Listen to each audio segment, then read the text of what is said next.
Recording in progress.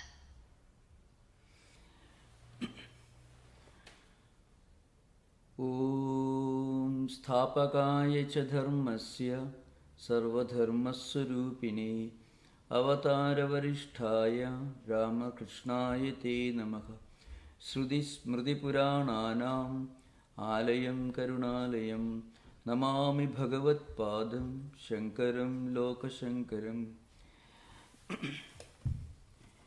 We are continuing this discussion on the most well-known philosophical system of India, that is Advaita.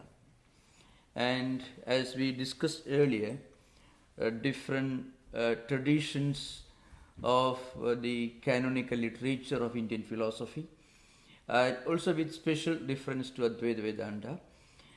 Before we take up some important topic on Advaita philosophy, I shall conclude a few more remarks on the interpretative literature, their nature, and how great thinkers and writers, dialecticians and other commentators, they discussed, they established, refuted, and defended different philosophical views. So, we are now going to discuss some of the typical interpretative literary traditions. One tradition is called vritti. Now, vritti is a brief explanation of an original work. An original work may need some explanation. Some words may have different meanings, and because of the nature of Sanskrit grammar, words can be interpreted differently, and also according to the philosophical point of view of different systems of philosophy. So frequently a work may need some explanation. So it's a very brief, informal piece of interpretative work. It is called vritti, which is nothing but a brief explanation. So there are a number of vrittis on Brahma Sutras. For example, one well-known vritti is called, Sadasiva Brahmendra's vritti. So Prakashika it is called. Just one example. Another kind of interpretative work, which is larger in scope, is called Vartikam. So Vartika is an elaborate critique written on an original work. For example, a work may be explained, interpreted by a great philosopher, expounding his philosophy. And that kind of work in which he establishes a system of philosophy by writing a commentary on the work is called the bhashyam. So bhashya has got certain unique features. A bhashya contains a word-to-word explanation, interpretation, and also on the basis of that interpretation, the bhashikara, the commentator, in English commentator, he establishes a system of philosophy. For example, Shankaracharya established Advaita non-dualistic system of philosophy by writing commentaries on 10 Upanishads, Brahma Sutras, and the Bhagavad Gita. Of course, he wrote many other books, including short introductory works and also a number of devotional poetry. But the most important work that Shankaracharya wrote was these commentaries on the 10 Upanishads, Shruti Prasthana and Brahma Sutras called Nyaya Prasthana, and his commentary on the Bhagavad Gita is called Smriti Prasthana. Now, on these bhashyas, for example, Sureshwaracharya, who was a disciple of Shankaracharya, is a great monk himself, was a disciple of Shankaracharya, he wrote a Vartika. Mostly it would be in verse.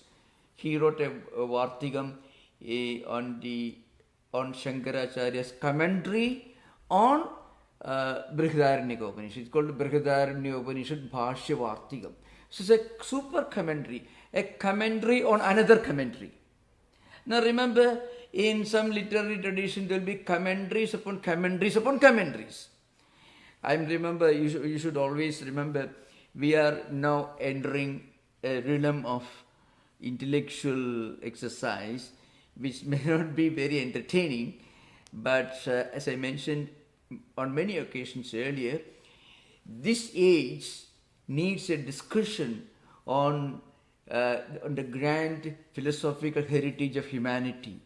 If at any point of human history, any phase in human history ever needed and badly needed a real serious interest among academics on the philosophical and the spiritual heritage of human race, this is that age, the age of innovation, the age of superficiality, and the age of sacrificing meaning just for the sake of simplicity or under pretense of simplicity. So again, Vartikam is a very, very important piece of super commentary. Sureshwaracharya's Brihadaranyaka Upanishad Bhashya Vartikam is a very elaborate work. To give an example, how important it is, we come to know of many schools of philosophy that existed during the, let's say, during the phase of Indian history from, let us say, from around 2000 BC up to around 600 AD. We come to know of many of these schools of philosophy which dominated India's intellectual landscape only from Sureshwaracharya's Vartikam, because the scope is so large, the work is so extensive. So you find so many schools of philosophy are referred to Bhartu Prapancha's, Jnana Karma Samuchaya, just to give an example. And many other schools of thought that existed in ancient India are referred to, explained and expounded, and sometimes criticized, because many of them were animistic, many of them were highly ritualistic, and many of them were very dualistic in nature. So this is an example. It's called Vartikam. So Sureshwara's Bhashya Vartikam is the most well known and certainly the most profound and the most extensive among this group of interpretative literature called Vartikam. Another one is, there is a Vartika known as Manasollasa, which is actually a commentary on the Dakshinamurti Stotram of Adi Shankaracharya. This is just one example. Now, of course, there are other small works belonging to different categories. Now, I shall give some definitions of some of these interpretative works. This is very, very important, because we have to connect what we are talking to the ancient heritage, and for that we need to pay tributes to these great sages by referring to their definitions. For example, what is Vartikam? Vartikam is just a critique, as I mentioned. And what is Tika? What is Bhashya? To begin with, I shall begin with a definition on Bhashyam, because Bhashyam is the most crucial most important type of commentary. Because Ramanujacharya, the great Vaishnava philosopher, he established his Visishtadvaita philosophy called qualified non-dualism. Or Madhvacharya, his Dvaita philosophy, it's called, it's called dualism. They all established their system of philosophy by writing a bhashyam. So bhashyam, you can say commentary. Let's say it's a capital letter C, commentary. So what is Bhashyam? Bhashyam is very simple. It follows every word that is mentioned in a book, and then it establishes a philosophy. It also adds certain ideas. It is called, Sutrartho Varnede Yatra Vakyam Sutranusari Bhihi Supadanija Varnende Bhashyam Bhashyavido Viduhu. So Bhashyavidaha Viduhu, those who know what a bhashyam, what a commentary is, they say Sutrartho Varnede Yatra, in a commentary in which a sutra is clearly explained. What is sutra? A sutra is nothing but this Alpaksharam Asandigdham Saravat Vishwato Mukham Astobham Anavadyamcha Sutram Sutra Vido Viduhu. A single statement, maybe 2-3 letters in Panini's sutra coming to the end of the Ashtadhyayi. Piti statement is called sutram. Sutram also can mean a thread, a garland, So sutram here means a pithy statement, a very brief statement. It need not be even in one sentence. It can be just one word. It can be just a few letters. So this sutram, it doesn't communicate with you unless a great teacher explains what the sutram contains. Most of India's philosophical systems, especially Astika Darsanas, like Mimamsa, Purva Mimamsa, Uttara Mimamsa, or Nyaya, Vaisheshika, Sankhya, Yoga, all these systems of Indian philosophy had sutra literature. The foundation is sutra. So Nyaya Sutrani, Gautama's Nyaya Sutrani, Kanada's Vaisheshika Sutrani, Jaimini's Purva Mimamsa Sutras, Badarayana's Brahma Sutras, of course, and Patanjali's Yoga Sutras, which we discussed for many years in this platform, which is available on the YouTube, Patanjali Yoga Sutras, and also Sankhya Sutras, which are not fully available, but Ishvara Krishna has written a book later called Sankhya Kariga. The Sankhya Sutras of Kapila are perhaps not available today. So all these systems of Indian philosophy had this foundational work called sutra literature, pithy statements. And then great philosophers wrote commentaries on these sutras.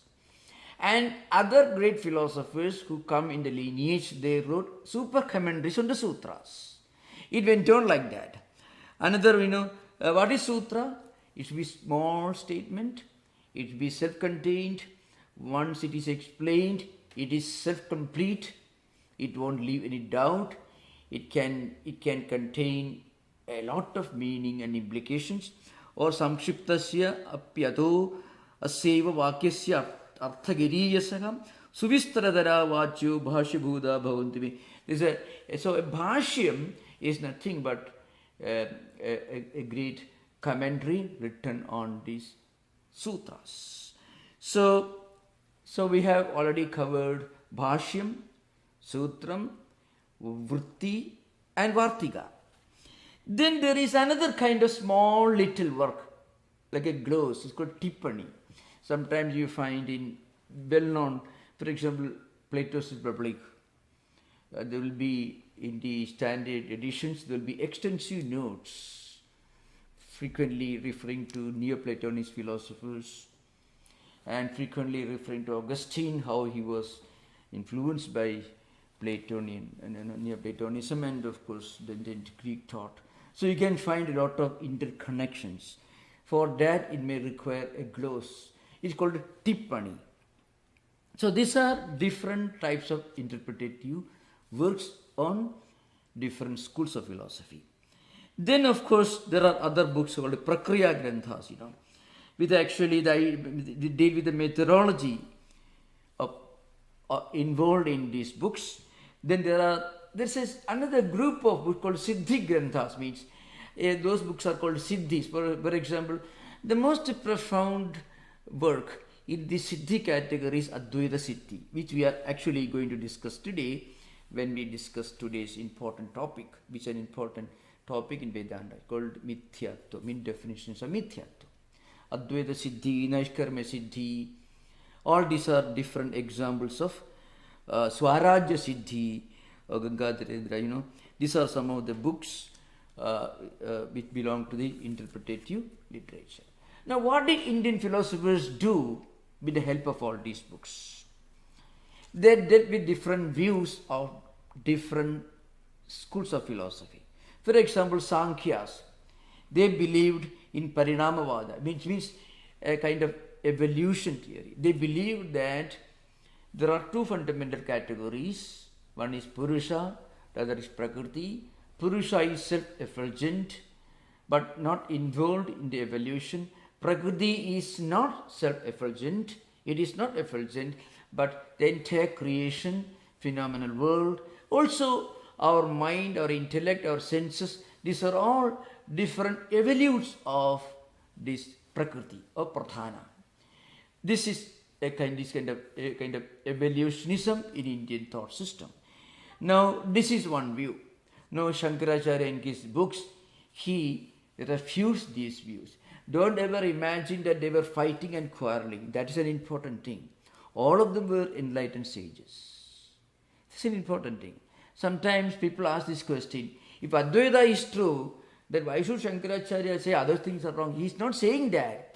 What he says is, in our spiritual evolution, at some point, we have a natural evolution from many to one, from without to within, from gross to subtle. Like that, as we evolve in our spiritual life, in our contemplative activities, we come to a higher and higher conclusion as to what is the nature of reality. So one should not ever imagine it was some kind of a quarrel. I gave this example in my last session. The most classical example can be found, any of you can go to Brihadaranyaka. There you find a strong, powerful lady, one of the greatest philosophers of her days. She just comes straight to the great assembly of great pandits and scholars and emperors and kings, Janaka's court. And Janaka is a typical philosopher king of those days. And she confronts, she challenges, who is the greatest philosopher here? I want to argue with them. No, don't you see a beauty, a charm, a sophistication, a refinement that is so admirable in ancient world, where they were not fighting with arms, they were not trying to convert people into their system of philosophy or some other system of philosophy. Let us have a discussion on these fundamental questions of what is the nature of reality, what are the fundamental issues in human life. These ontological, metaphysical questions are discussed in great detail. So that is the age into which I want to lead you, at least intellectually. So otherwise this discussion will be quite boring. One should be able to appreciate the profound refinement of those times. So Sankhyas believed, it's called Parinamavada, the doctrine of evolution, because they believe Prakriti is the source of the evolution of the entire creation and universe. Another Vaisheshikas, they believed in Arambhavada, and it's called Paramanu Karanavada or Padarthavada. They believed, it's called Indian atomism. They believed everything comes from Paramanu, a kind of atomic entity. We will discuss this in detail when we deal with the Vaisheshika philosophy. Then Buddhas, the Buddha means different schools of Buddhism, Sautrantikas, Vaibhashikas, Vijnanavadins, Shunyavadins, and also the early Buddhists, long before the beginning of the Shunyavada, Vijnanavada, Sautrantikas and Vaibhashikas. From Buddha's time up to around the end of let's say, 3rd century BC. Most of the teachings were based on Pali canonical literature. So those views are discussed in these great philosophical works. Then Jainas. Jainas believe in called Syadvada. I mean, a kind of option. It could be so, it could be otherwise. Syad means it may be so. That's the meaning of Syad. It could be so. So they were not very decisive in their conclusions. So actually, Jaina philosophy more or less got merged with different schools of Indian devotional systems and Indian ritualistic system in course of time. Then, of course, there was this school of different schools of Shaivism. It's called Pashupadamada, and Pashupadama is the school of Pashupati, Lord Shiva.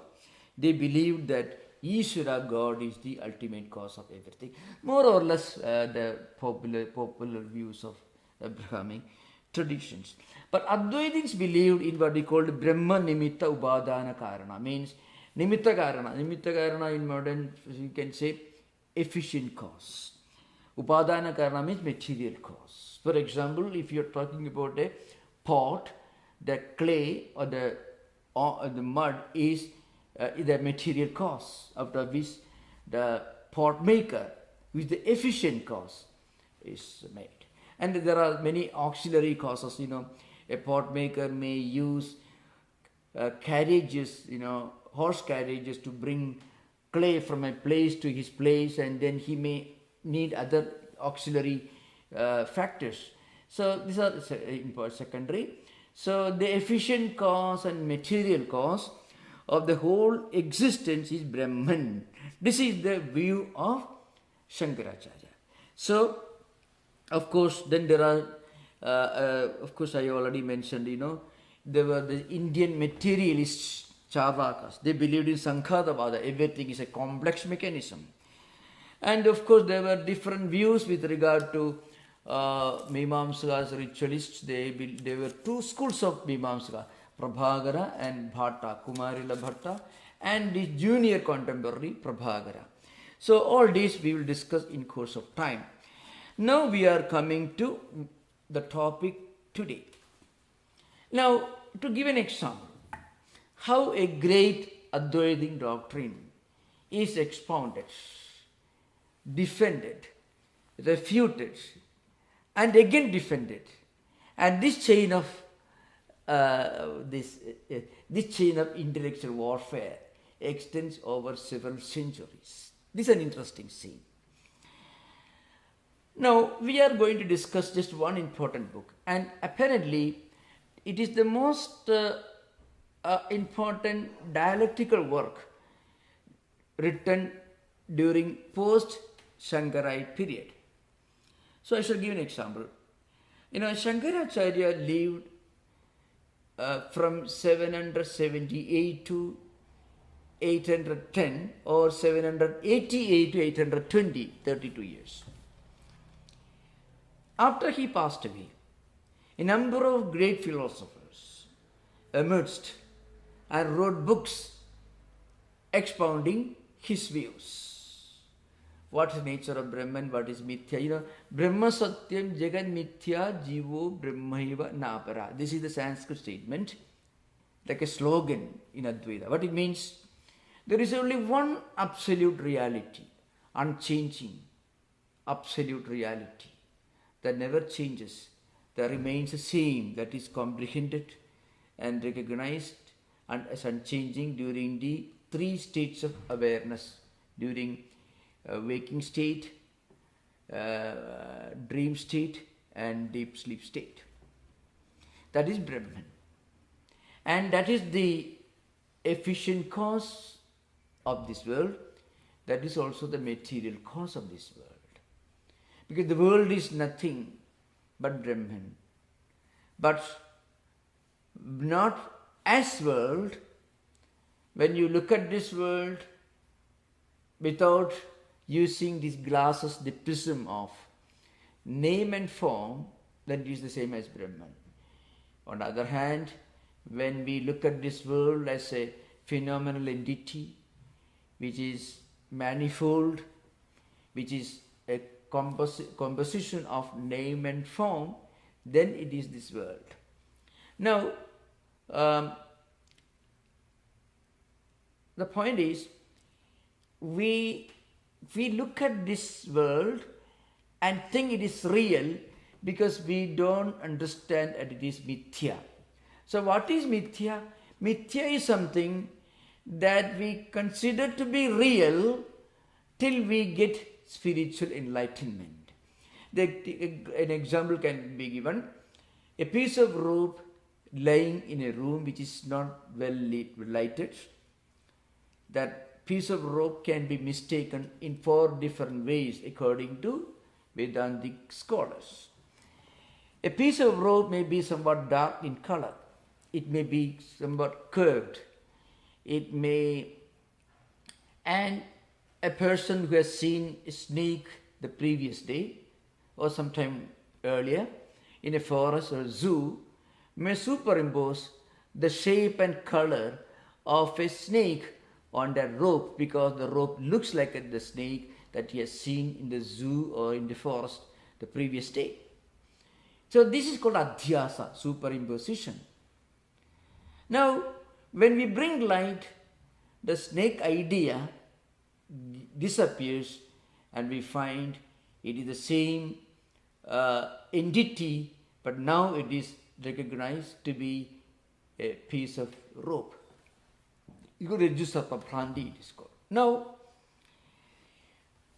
we can say this world is like that.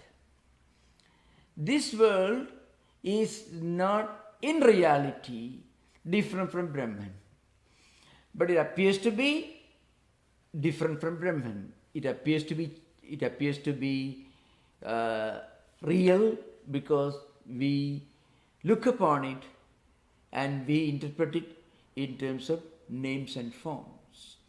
And the moment you become a Jivan Mukta, a liberated soul, this wrong idea that this world is real goes away. But the world is there in front of you. You live in the same world, but you are fully aware of the fact that it is actually not real. Another thing is, Mithyatvam concept is not a philosophical construct, idea. It is something that we can all relate in our own life. We all know that everything in this world changes. Everything. Our body changes. The stock markets fluctuate. Bank balance goes down, goes up. Our health also changes. Body comes, grows, evolves, decays and dies out. We know that these things are not actually real in the absolute sense, because to be real, it should remain the same without any change. There is nothing in this world that remains unchanging. So it is simple common sense. It has got another ethical dimension. If we can really keep in our mind that this world is mithya, lot of problems will be solved. Even human relations can improve.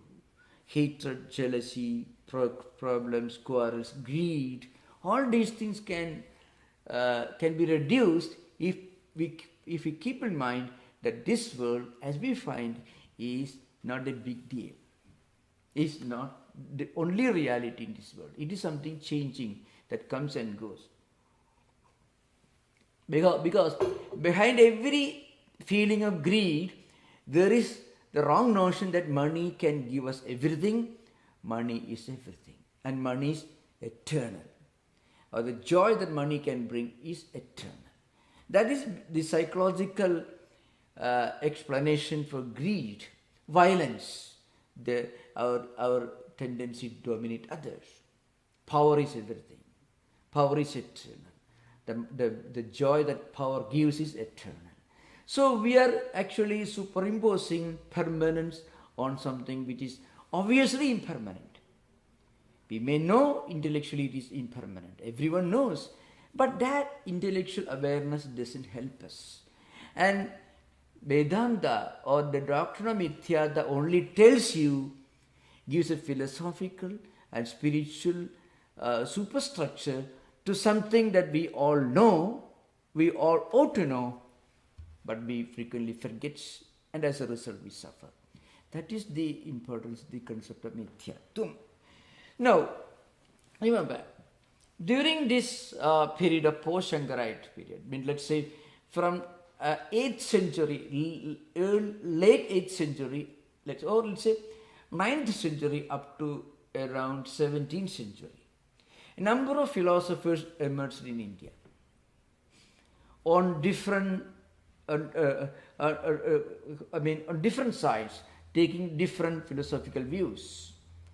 After Shankaracharya came, Padmapadacharya wrote a commentary on the Brahma Sutra. It is called Panchapatika.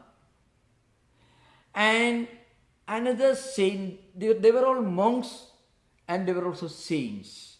In fact, it's interesting, a good number of these scholars were monks, and some of them, of course, were not. So, Padmapadacharya wrote a commentary on Brahma Sutra, Shankaracharya's bhasha, called Panchapatika. And another philosopher belonging to the same lineage wrote a commentary on Panchapatika. It's called Panchapatika Vivarana. Vivarana means explanation, expansion. Another philosopher came and wrote Panchapatika Vivarana Prameya Sangraha. The one who wrote Vivarana is called Prakashatmayati. And another scholar came, he wrote Vivarana Prameya Sangraha.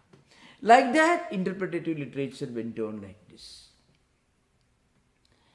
Another philosopher of Shankaracharya's times, Vajaspati, he was one of the earliest writers along with Padmapada. Padmapada was a direct disciple of Shankaracharya. Vajaspati was, according to one school, Vajaspati became a disciple. But anyway, Vajaspati wrote a commentary from a different angle on the Brahma Sutra. It's called Bhamati. And then another philosopher on the same lineage wrote Kalpataru, then Parimala, and so on. This went on. This is in Advaita tradition. Now, in dualistic tradition, Dvaita tradition, a number of philosophers emerged from, let us say, 13th century up to around the end of 16th century. They also wrote commentaries. The most interesting intellectual warfare, confrontation took place between Advaitins and Dvaitins. Madhvacharya wrote books, Brahma Sutra Bhashya, Tarkatandava and so on, criticizing Advaitins. Then in Madhvacharya's tradition, Jayatirtha, Vadatirtha and Nyaya and Vyasatirtha, they all came and wrote. In this confrontation, they discussed many subjects of Advaita philosophy. One subject we are going to take up, how they were dealing with these interesting subjects. I know it is very interesting. It's a profound subject. Okay, now Padmapadacharya, let us take him. Padmapada is the most respectable name after Shankaracharya's times. Padmapada and Sureshwara also, they both the disciples of Shankaracharya. So Padmapada wrote, as I mentioned earlier, Panchapatika. Now he gave an interesting definition to Mithyatum. What is Mithyatum? Sadasatta anadhikaranatrupam Mithyatum. Simple statement. Just imagine, just a definition causes so much of havoc. Sadasatta anadhikaranatrupam Mithyatum. This is the definition. What it means? What is Mithyatum? What is the doctrine of, let us say in English you may call illusion or delusion, because English translations at frequently is the case in philosophical literature. Any translation can only be an approximation, not an exact equivalent to the original statement. This is very important. I mentioned this earlier in my talks. In India, some Kant's Critique of Pure Reason, at least some parts of Kant's Critique of Pure Reason were translated into Indian vernacular. Now, if you read in Indian vernacular a translation of Kant's Critique of Pure Reason, Immanuel Kant's Critique of Pure Reason, you will go totally crazy.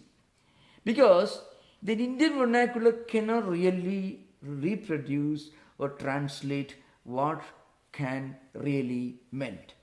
I don't say that because I have only access to English language. I don't say that English can do that, but English comes very close to German. So English can do much more justice than any Indian vernacular in translating, in reproducing Kant's ideas without going wild. Like that, when you reproduce some statements from highly profound dialectical works in Sanskrit and translate into English, we should always remember it can only be an approximation. It can never do full justice. It's not because of the problem of language. Because one philosophical idea, when it travels to another cultural, linguistic, social background, you need to explain a lot to drive home the idea. So the English equivalent of this, sadasatta anadhikarnatva mithyatvam, it will be something like this, It is not the locus of either reality or unreality. Sadasatta anadhikarnatva. Anadhikarnatva means, adhikarna means locus. Anadhikarnatva means not being the locus. It is not the locus of either reality or unreality. How can it be? For example, let's say you are watching this piece of rope. It is the rope that actually created the illusion that there is a snake. But really, snake is not there. But actually, can you say that rope is really the cause of the snake idea? Actually, the cause of the snake idea is your own mind, your memory. It is your memory that actually superimposed the snake idea on the piece of rope, because the piece of rope resembled the snake. So, the locus of the unreal, which is snake idea, is unreal. It is not a snake, it is only a rope. It is not, this is not the locus of the real. On the other hand, you cannot say that it is something, it is the foundation of the rope, because it is the real rope. How can rope the foundation of ropeness? It is itself. You cannot say this table is the foundation of the table. We cannot say.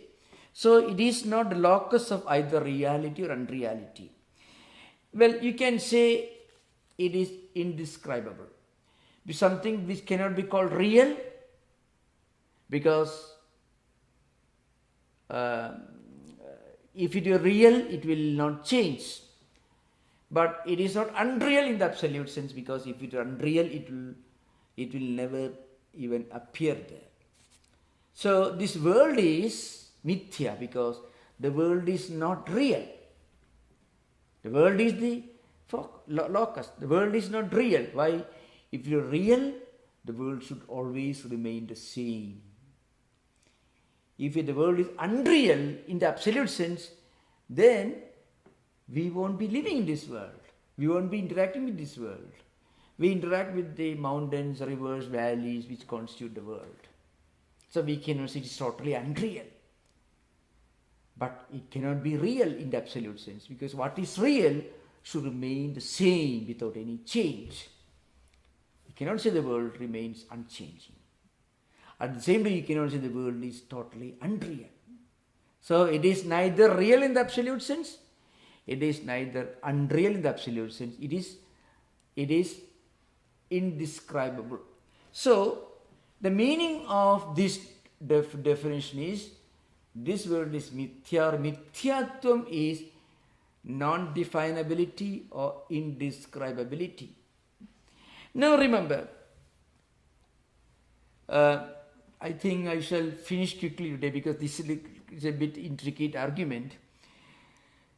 But I shall try to explain this during interaction if you have got any doubt. Shankaracharya himself defines Maya in identical terms in Vivekachudamani. Sangha Pasangha Vibhyatmigano, Bhinna Abhinna Vibhyatmigano, Sangha Pasangha Vibhyatmigano, Mahadbhuda Nivachani Rupa. So, Sanna Pyasanna Vibhyatmigano, Sat Na Asat Na Api Ubhyatmigano. It is not Sat, Sanna Pi Asanna Pi Ubhyatmigano. Sat Na Api, Asat Na Api Ubhyatmigano. Means it is neither real nor unreal, nor a combination of both. The combination of both is also indescribable.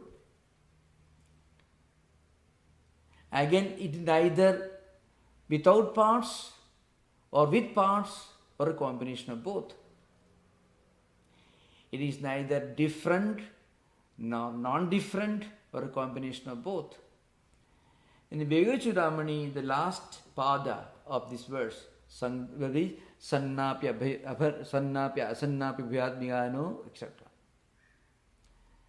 So, Sangha Pyasangapi Vyatmigano, Bhinna Abhinnapi Vyatmigano, Mahadbhudani Vachaniyo. It is a great wonder, it is a great indescribability. So, neither real nor unreal, neither with parts nor without parts, or the combination of both. Neither different nor non-different, or the combination of both. So, it's a great wonder, it is something indescribable. So, the world is indescribable. This is one definition of Mithyatvam, according to one philosopher. So, that is Sadasatta Anadhikaranaturubam Mithyatvam. For your information, in India, in scholarly circles, at least there is still going on. They go on arguing for days on this subject.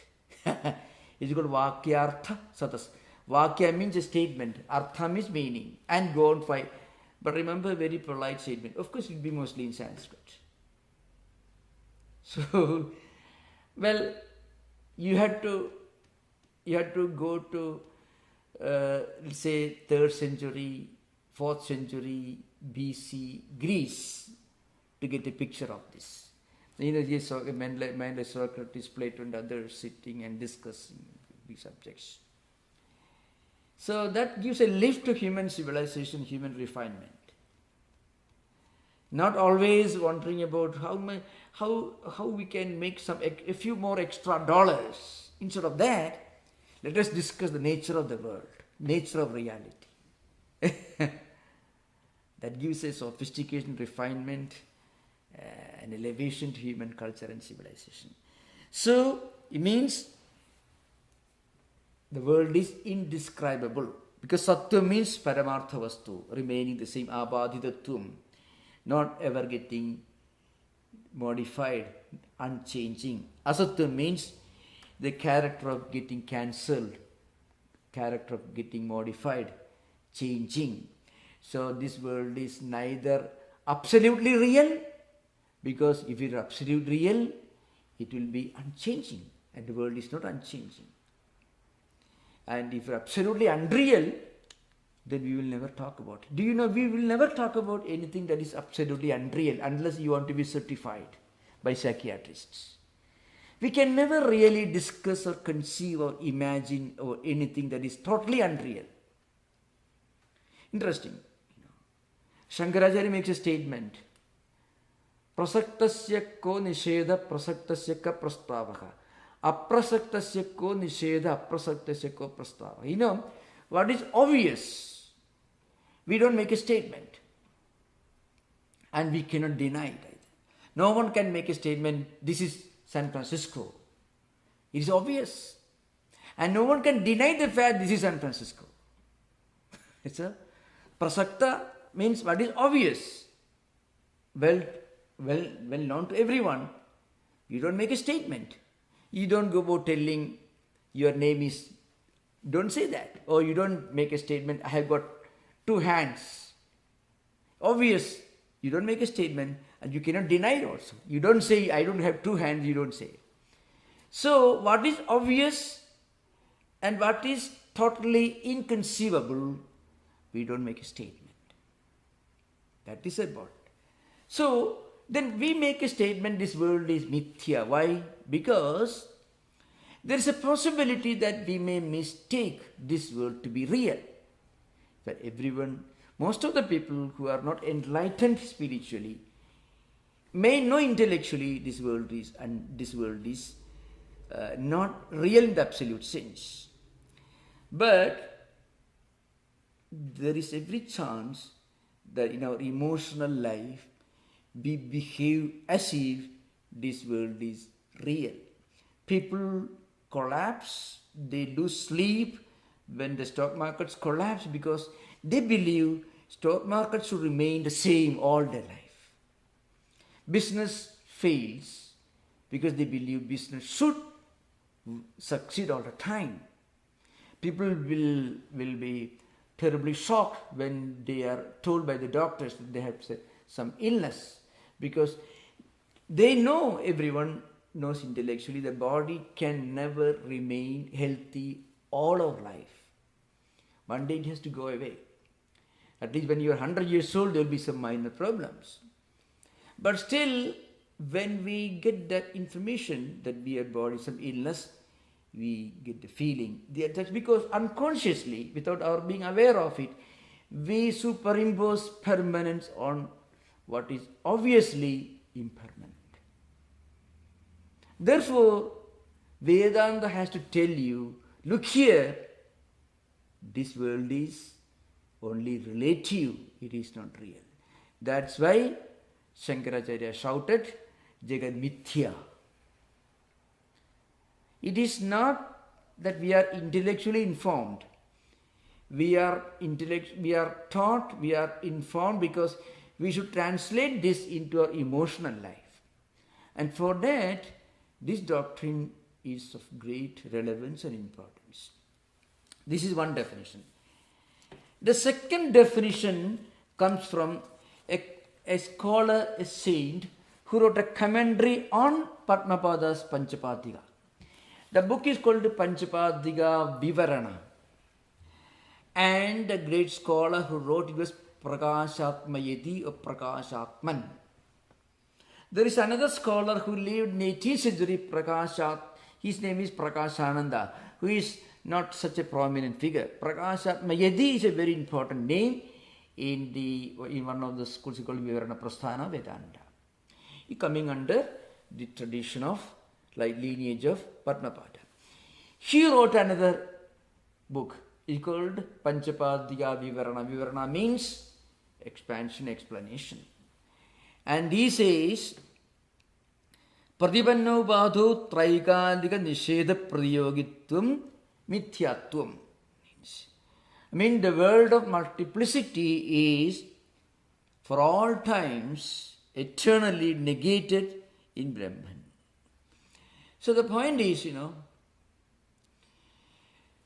there cannot be multiplicity in Brahman. In Brahman, in the absolute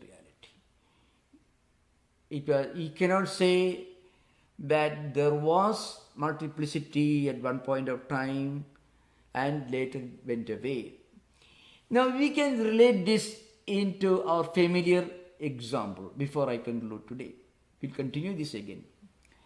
I mentioned to you, this example of rope and snake, Rajju Sarpa Bhranti.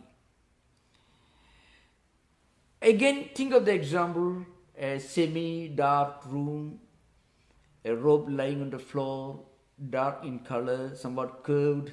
So you've seen a snake the previous day in a zoo, or maybe in the forest, and you relate the shape and size, the color of the rope to the snake that you are seeing.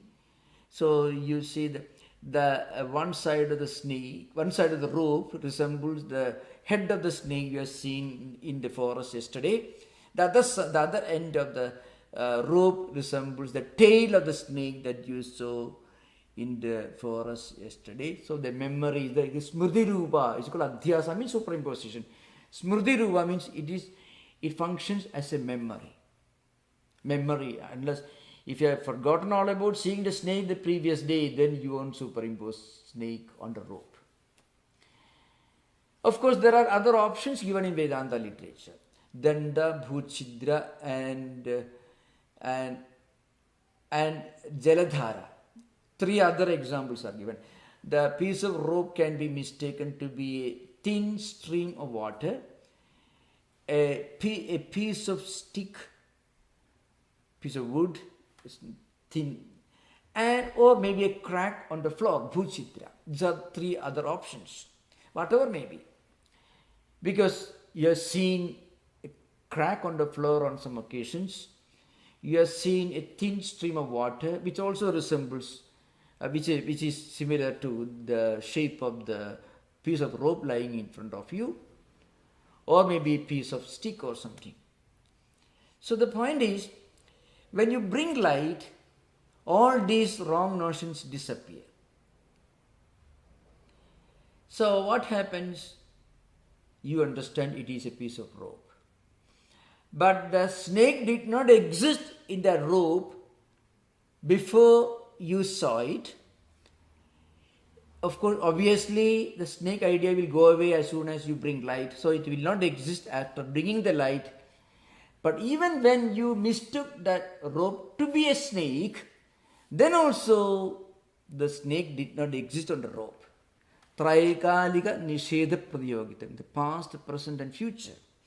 So, the snake is totally, completely, eternally, in the past, present and future, negated in that rope. Similarly, this world constituting name and form, nama, rupa, etc., and causation. It was never there in Brahman. Because of our ignorance or avidya, we interpret, we see Brahman in association with names and forms which are only coming and going, which are only non-eternal, which come and go. So once we get out of this ignorance, when we bring light, when we become Jivan Mukta, after long spiritual practices, when we realize, when we get Brahma Jnanam, the knowledge of Brahman, then you will be living this world. You will know this world is all the time, it was like this.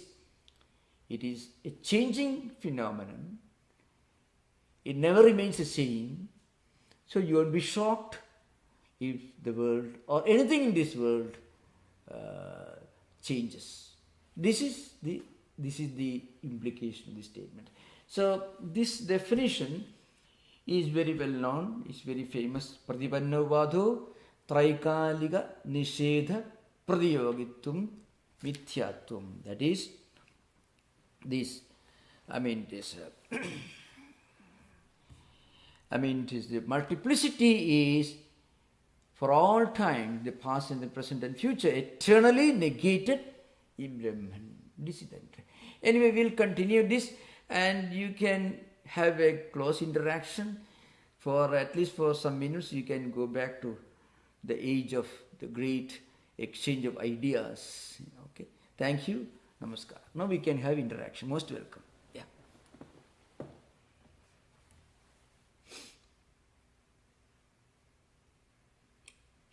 David, why don't you go ahead?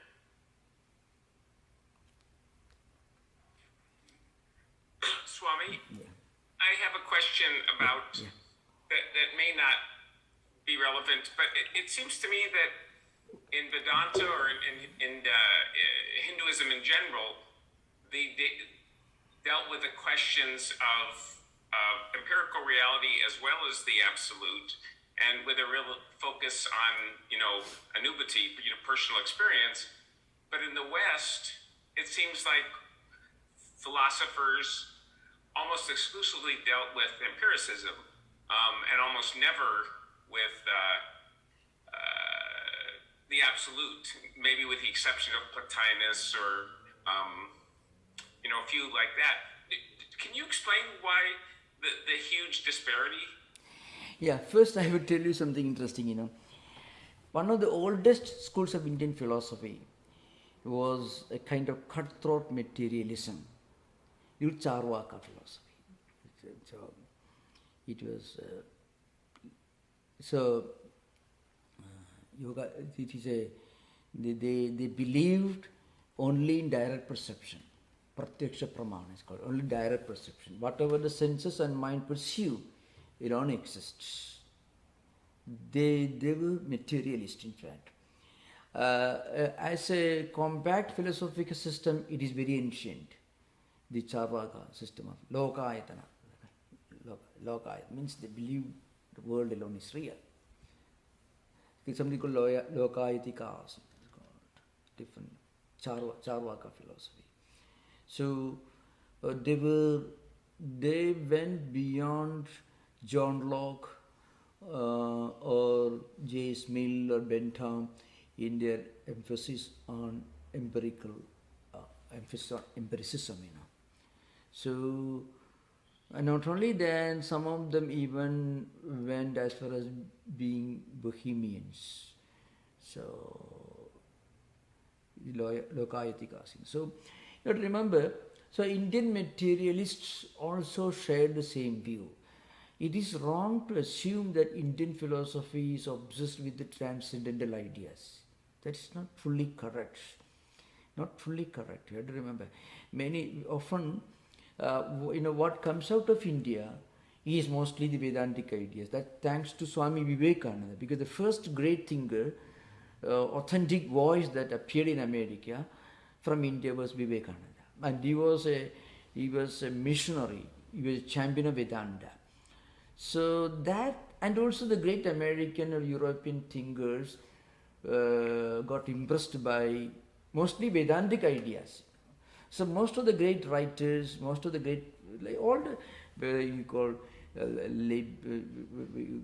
Schopenhauer, Paul Deussen, or linguists like Colebrook, Windenitz, MacDonald, Max Muller, or even coming to America, Emerson, Whitman, Thoreau, they were all highly impressed by the transcendental ideas of Indian philosophical heritage, not the material, because they have enough of it. So this is an important thing to remember. But even now, if you numerically, Advaitis may not be the majority in India. It is wrong to assume. But among general public, they have believed this is something higher. Advaita as a culture is there. The universal toleration, accepting all traditions, looking at all different cultural variations with respect and compassion, understanding, broad-mindedness. That is there. That may be an indirect consequence of Advaita culture. But as a philosophy, you have to remember, India produced so many systems of philosophy. And again this Indian atomists called Vaisheshikas, or Indian evolutionists called Sankhyas, they were not Advaitins. They were not Advaitins, really speaking. So, and Mimamsakas were very profound, very popular for a long time. They were not Advaitins. So, Advaita is perhaps the most respected and most recognized system of Indian philosophy. That is, after all, when you go to, see, when an Indian comes to America, he would like to study and read about some of the great thinkers of America, if he's a student of philosophy. He won't be looking for something in the Wild West novels or anything. He'll be reading the great names in American culture and tradition, the writings of Emerson, Thoreau, Whitman, and great thinkers of this country. That's an important thing. So similarly, when Westerners go to India, when they try to study Indian philosophy, they will be mostly going for the more profound, the more transcendental, more universal types of Indian thought systems. That's why Advaita is so popular. It's an important thing.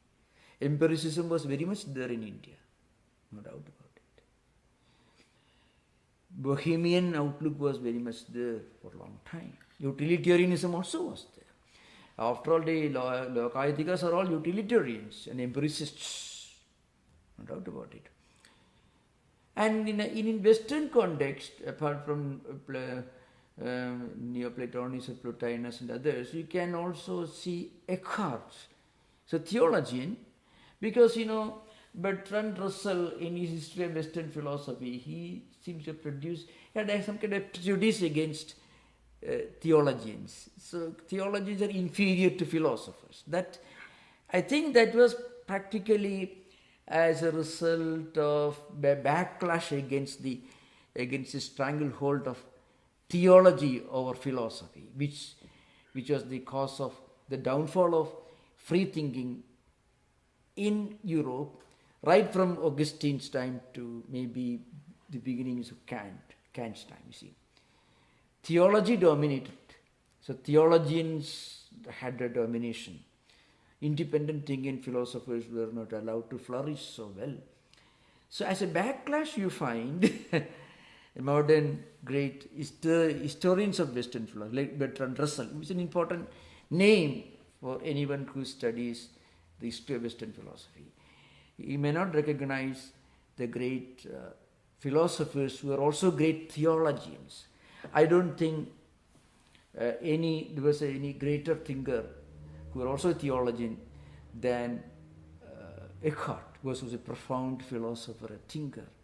So, you can lot of transcendental ideas, Advaitic ideas in the system, and also deep devotional ideas. Also, you find he also believed so.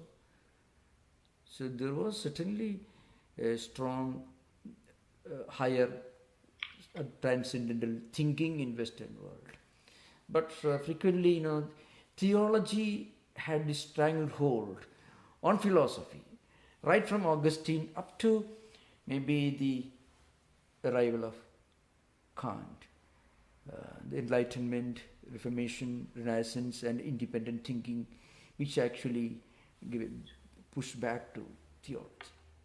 That's it. So it was theology and the power of the church. A power of the church. It began with Augustine, of course. The sinfulness idea, So Augustine was a major figure. Augustine himself was well read in Greek thought.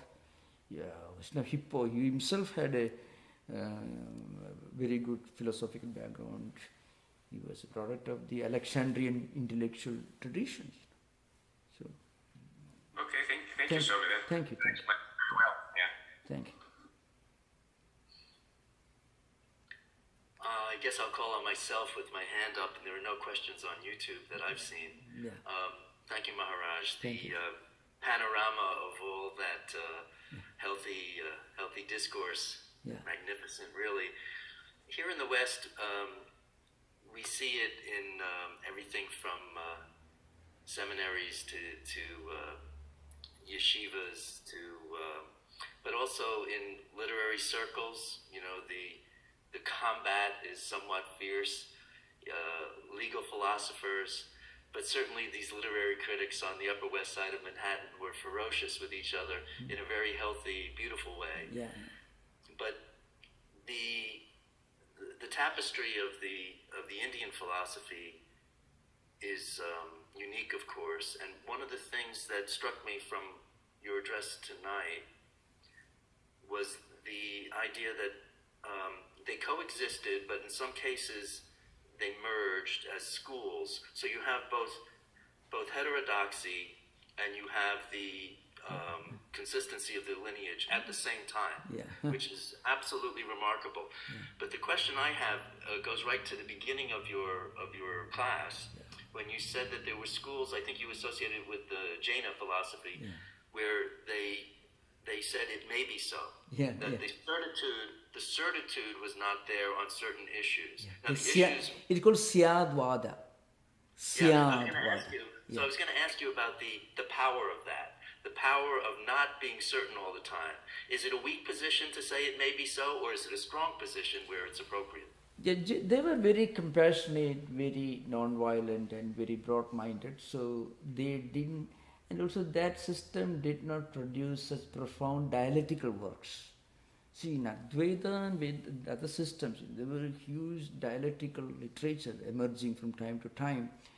So again, I think Jaina philosophy goes back to the days of Vardhamana Mahavira, who was a prince, must be a senior contemporary of Buddha around the same time. There are also records that one disciple of Buddha actually went to Vaishali, where he met him anyway. So, and culturally, Jaina philosophy got merged with the Hinduism. So today, if you go to India, I find in the same family, both Jains and Hindus, there it's common. So Jainas actually merged with Hinduism, and Jainas are found only in certain states, not all over the country. But Advaita, Maharaj, the point I'm making and the question I'm raising is that let's say you're at the Oxford Union Debating Society, and they have a thesis, and there's a debate, and there's an argument pro, and there's an argument con. The subject is one thing or another, and one side is selected whether they naturally believe that or not, and they will debate that point of view. It's sort of like the adversarial system in law, where you'll take a position and you will zealously argue that point of view. Now, when it comes to the reality of philosophical debate, which is no small matter, is it a cop-out to say it may be so or it may not be so? Yeah. Or is it more authentic to really go full out and say, this is what I believe? Yeah, but there's one major difference. Jainas believed the Tirthankaras, the great sages, the lineage. So many, in fact, Vardhamana Mahavira was the last of them. They believed in so many earlier saints and sages whose teachings they believed they inherited. So there is always an attempt to connect with the heritage and that lineage in this case. In Oxford Union debate, they won't believe in this kind of lineage, because anything even remotely resembling lineage, they look at with suspicion, because that has something to religion, that has something to the church, something to theology. It means somebody catching you by the throat. You should not think this way. You have no right to interpret Bible according to your preferences. So that fear of the church and its stranglehold on human thinking is always at the background. That's why the pendulum goes to the other extreme. Nothing to do with the church. But in India, it's interesting. Religion could not directly interfere with free thinking, in spite of the insistence on lineage. Because Gargi could openly challenge, in fact, Yajnavalkya. And she's admired for that. She's cheered. So you please go to Brihadaranyaka Upanishad 4th chapter. You can find this Gargi Yajnavalkya Samvada. It's very interesting. On one occasion, Gargi went on asking questions, and Yajnavalkya really got annoyed. And one, I can tell you, Gargi, your head will fall off. Now Yajnavalkya tells Gargi, because she pestered Yajnavalkya so much. What it means is not that head will fall physically. What it means is you're asking a question on a subject that is beyond the human intellect to grasp. So you are reaching a realm which is beyond the realm of human intellect and human speculation. So this is an area where you can find answer only by your own spiritual evolution, by meditation, contemplation, things. This is symbolically put this language, Gargi, your head will fall off. And that was enough for Gargi to keep quiet for some time. So very interesting, but the main point is, it was allowed by a king, Janaka. It happens in Janaka's court, in Mithila, which is in today's Bihar state of India. which was actually the cradle of a lot of philosophy in Buddhism, Hinduism, Vedas, and so on for a long time. Yeah. Thank you, Maharaj. Thank you. Thank you.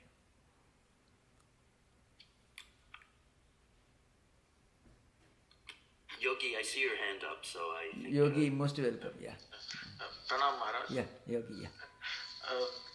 About the world appearance of the world as Mithya. Yeah. Anything, even if a snake or water, line of water or danda or any other things that we see superimposed on a rope, they exist and we have seen somewhere. What does Advaita tell about that? If the world is unreal, how can we see it or superimpose it on? Yeah. No, I know, that's why I mentioned this earlier. The world is neither real in the absolute sense, but certainly not unreal in the absolute sense. What do you mean by being unreal? What being unreal means, you don't even think of it. You don't even worry about it. You won't even intellectually, seriously bother about it. The example is equal asat, means absolute non-existence. Yogi, excuse me, were you attending this class from beginning? Yes, Maharaj. Okay, thank you. So, the example given is called Shashavishana. I mean, the horns of a hare. A city in the sky. Gandharva Nagara. There are many such examples. So, if the animal is hare, there cannot be horn. If you are seeing a city, it cannot be in the sky. Because the word itself denies its reality. And we never really discuss those things anytime. That's why Shankaracharya says, nobody talks about what is absolutely unreal. And nobody talks about anything that is absolutely real in terms of affirmation or negation. For example, I cannot say I am not sitting here now. I cannot say I am sitting here now, when it is so obvious for everyone to see. That's it. Prasaktasya ko nishedha, prasaktasya ka prastavaha. Aprasaktasya ko nishedha, aprasaktasya ka prastavaha. What is obviously unreal, we don't make a statement about it, because we cannot, and there is no need to deny it, because obviously it is not there. And what is obvious, we don't need to make a statement, because certainly cannot deny. Like that, when a person reaches a level of spiritual enlightenment, then the wrong notion that the world is real is dropped. He doesn't drop it, it falls off. Just like when you bring a light to the dark room, what you earlier thought to be a snake, now it is perceived to be a piece of rope. It comes automatically. In fact, we are coming to that, the definition, the next definition by Prakashatmayedi that we will discuss next session is Jnana Nivartyatvam Mithyatvam. Jnana Nivartyatvam means, Jnana means knowledge. When somebody goes away, when knowledge comes, the person who is going away should be ignorance. Somebody is vanishing, disappearing. When light comes, the disappearing person should be darkness. Like that, when knowledge comes, something just ceases to exist, and that is ignorance. So, a state where we realize the mithyatvam, the illusoriness of this world, that is not an intellectual concept. It is a state that we reach when we evolve in spiritual life. That's why, in fact, remember, the context I shall give in the next session, 5 definitions by 4 post-Shankarite dialecticians.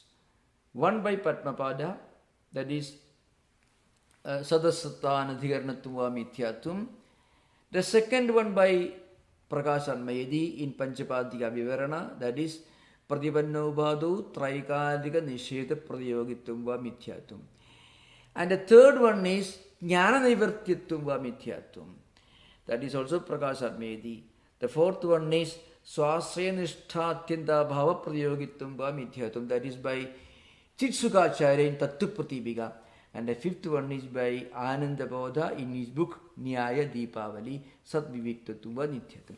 So remember, the point is, all these 5 definitions are taken up by a Dvaita dialectician, the opposite party, the Dvaita Madhvacharya's friend.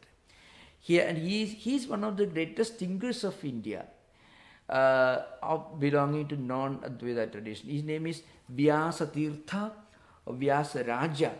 Actually, he was the guru or one of the greatest kings of India. Vijayanagar Krishnadevaraya was a great name in the history of southern states, southern India. Krishnadevaraya, the greatest king of Vijayanagar Empire. And the Vyasatirtha was his guru. He was a great mystic and great sage and saint. So he wrote a very wonderful book, one of the most profound dialectical books called Nyayamrutam. In that book, he criticized these definitions of Mithyatvam, the doctrine of illusoriness given by Advaitins, and he demolished, or at least people thought he had successfully demolished, till Madhusudana Saraswati came a little later. And Madhusudana wrote even a far greater dialectical work. To understand his book is called Advaita Siddhi, one of the very voluminous. Every word you have to study from a teacher. Every word you have to study from a teacher. So he wrote Advaita Siddhi. In that Advaita Siddhi, he defended the Advaitins' propositions of Mithyatvam, demolishing Vyasatirtha's criticism. Of course, this was again taken up by the Dvaita dialecticians, which are again defended by Advaitins. So that's why I want to say, once in this modern age, if we can hit our heads against these heavy stones, it will be a great joy. I mean, we should be able to enjoy this bliss of encountering great thinkers, dialecticians. Well, it's a great joy. So thank you. We will slowly proceed, and you are most welcome with questions. I know this is not going to be a very pleasant journey, but it absolutely bliss every inch of the journey. Thank you. Thank you, Maharaj. Okay. And Yogi, I would tell you, in front of me, there is a Swami sitting here, Swami Vedananda. He is 88 years old. Himself was a professor in the University Berkeley. A great, well-known physicist he was. He became a monk. He doesn't miss one class. Yogi, are you listening? Oh, not listening. Yes, Maharaj. Yes. He doesn't miss one class. And he says he enjoys every word of this kind of classes. That means there is something great in this, in connecting with our ancient heritage. So thank you so much, Yogi, for these interesting questions. You are most welcome. We shall conclude now today for the day. Yes, Maharaj. Yes, Maharaj. Om Shanti Shanti Shanti Harihi Om Tat Sat Sri Ramakrishna Arpanamastu. Okay. Recording stopped. Yeah.